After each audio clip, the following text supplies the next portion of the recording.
Hi there, my name is Eugene. This is my channel about travels, about emigration. The main goal for me in this channel, it's a practicing English skills and feel myself more confident in each videos. So we can join to this history and see how I practicing my English in every video. Today we're gonna talk about my immigration story, why I left Russia, and how it was. In short, it was super crazy. Well, let's start my story, guys. I was 21 years old. I just graduated from university, and I even touched my diploma. And then I had only three options in Russia. The first option is go to army. The second option is if I don't want to go to army, I have to go to prison. And the third option is if I don't want to go to army and I don't want to go to prison, I have to leave my country. So I decided to disappear. I left. I leave my family, my mom, my sister in Russia. I leave my friends. I quit my job in Moscow. Yes, it was super hard to decide this decision. Obviously, I make a plan on a paper, and around 1 month I just had the thoughts. I make negative sides and positive sides. What if I decide to leave my country? What's the negative sides behind this, and what's the positive sides behind this decision? And as you can understand, in this decision was more positive sides. Yeah, I came to my mom. I said, I bought a one-way ticket to Turkey, Istanbul, and before 2 weeks flight, I came to my mom. I said, Mom, I want to say something for you. I'm leaving the country. My mom was super crazy. She's like yelling on me. She said, Eugene, you crazy, why you leaving?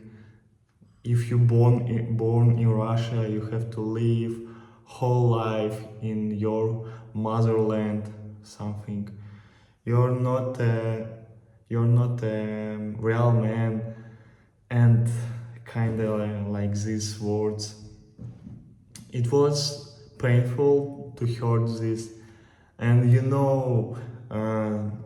these words and these phrases from my mom is will be with me all my way in this immigration from living and from now. And every call with my mom just crazy. I think you saw this super viral video with my mom. So not talk about my mom. I want to continue my story. And I said bye-bye to my friends. It was heartbroken. It was super heartbroken. Then I have to change rubles to dollars. And then I changed my last savings. It was $600. uh, and I bought one-way ticket to Istanbul, how I said before, and I booked the cheapest hostel in Istanbul, like €3 per night. Oh, it was super crazy. It was awful stay, but um, it is what it is. Then after this, I'm going to. I just packed my whole life in. First, I packed in a backpack and then a small suitcase. And I took what I really think that will be useful in abroad, on abroad, and I worked as a system administrator in Moscow, and I took you know, internet tester cable. It's a tester for internet cables. Um, this tester is showing is this internet cable working or not. I took internet cables um, like few meters. I really had the thoughts, found a job abroad. It will be super easy, but it's not the truth. So I packed my whole life. Then I'm going to airport. It's my first time abroad. Before I was abroad at 13 years old with my mom in Turkey on an all-inclusive resort. And yeah, I super nervous at this moment. And I had a talk on immigration desk with staff. Oh, it was super, super, super, super, super, super nervous. They asked me why I am leaving the country, where I am going, is someone waiting for me in Turkey, is I have a friends in Turkey, and kind of like these questions, super hard questions. And I give honest answers. I trust him. It was like when you talk with police, and one police guy is super friendly to you, and one is super not friendly, and they just asking you questions, and you trust to first policeman, and they just, if I said the truth, and they just continue digging these questions. It was not great experience. Somehow I passed the border, and at this moment I was super glad and super happy that I passed the border. I called my mom. Probably it was a last call to my mom. I said, I passed the border. I will call you when I land in Turkey. She said, okay. The chapter of Turkey. In short, it will be. It can be a long story, but I want to say in short, my money and my visa is run out very fast in Turkey. I think found a job, it will be super fast abroad, but it's not like this. And at this moment I didn't know English. I speak only Russian, without Turkish and without English skills, it was super hard to find a job in IT, in my profession. Then I have to leave country because I cannot stay longer, and I decided to leave next. I found the cheapest tickets to Armenia, Yerevan, and yeah, second day in Yerevan, my savings is run out. Um, Honestly, I didn't have I have like maybe uh, less. I had like maybe $20-30 left. And on the second day in Yerevan, I decided to go to courier delivery store. I asked it about the job, and I signed. I didn't sign any contracts and any documents. So they say they just give permission for me for the application. It was Yandex Eats. Maybe you heard this, maybe probably not, because it's popular in Russia and last in Armenia, Kazakhstan, and Belarus. It's like Uber Eats. So I worked as a delivery courier under 40 degrees Celsius. It was super hot. Yerevan is super hot at summertime. And you know what happens? This job is scammed me. They didn't pay money. They delayed salary for 2 weeks every time. And I want to eat, but I didn't have any pounds, any money in my wallet and in my pockets. I left. I decided to finish someone's leftovers on food court.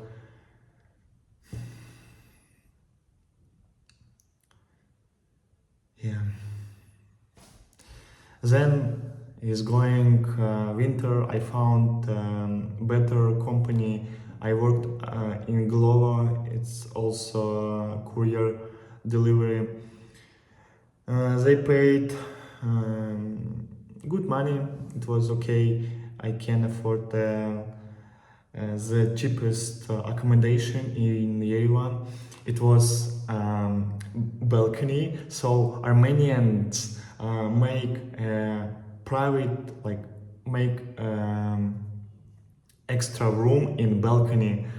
And this apartment in Yerevan, mostly apartments in Yerevan doesn't have how to say warm central system. And at winter is sometimes can be super cold, like 8 9 plus 9 degrees Celsius. And you know what? These apartments didn't have warm central system, and we took. I found a brick on the street, and we took a brick. We had gas. How to say, gas platform where you cook a food, but we put on this system on this thing brick, stone brick, yes, and we turn on a gas, and this gas is warm a brick, and this warm going to whole apartments, but not whole, mostly to kitchen, and mostly in upper, not a lower, because it's a physics, and the hottest air going every time to up. And we see it It was a cold not summer, at winter. It was 9 degrees without any warm central system in this apartment. Mm, we went to kitchen to warm our hands, basically, or warm our body. And I lived with Robert. It's a Russian guy, and he lived with his girlfriend. So we lived in 2 bedrooms apartment, 3 people. Yeah. And I want to say how we how we did. So we turn on the gas, and this brick is getting hotter and hotter, and we just sit on kitchen, and our faces was super hot, but our legs was super cold.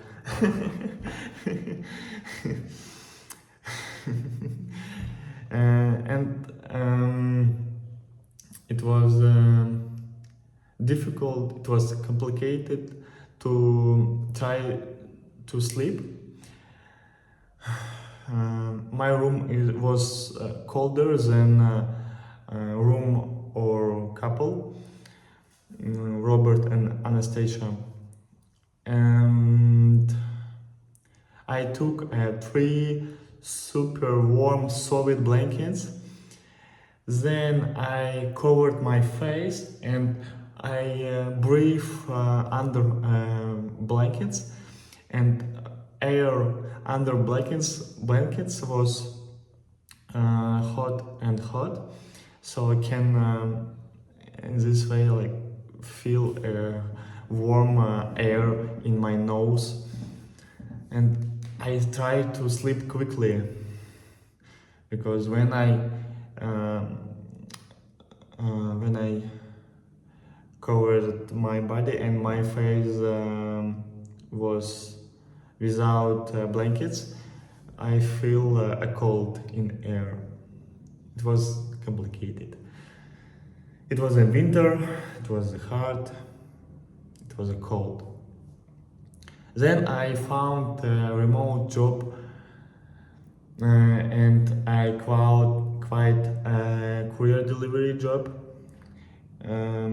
I worked 1 month in this job. I worked as a technical support. It was not a job. It was something else. How to say? They paid me $1 per hour, and I worked 12 hours every 2 days, and I worked 2 days, and then I got 2 days day off, like 2. And I talk whole my 12-hour shift non-stop, like a bot, like a robot. I was tired and exhausted after this shift. Then I found second remote job. It was a good company. Yeah, and then I can afford travels. I can afford this lifestyle what I have. Then after Armenia, I went to Georgia for a few days. Then I come back to Armenia. Then I flight to Russia, to Moscow. I didn't saw my family like one year. I meet up with my family. I saw my sister, my grandmother. It was a good time. I spent a whole summer in Russia. Then I decided to go to Kazakhstan. And Russian banks now are under sanctions, and Our cards doesn't work abroad. Visa, MasterCard doesn't work. In Kazakhstan, I opened a bank account, and this bank account is working everywhere around the world. It was super nice. After Kazakhstan, I flight to Vietnam. It was a chapter of my next Southeast Asia long life experience. After Vietnam, I fly to Thailand, then to Malaysia, Singapore, Indonesia. Now I'm in Vietnam. I'm still looking for my second home, and I'm tired of travels. That's all, guys. If you have questions, let me know in the comments. In the next video, I will respond. Thank you for watching.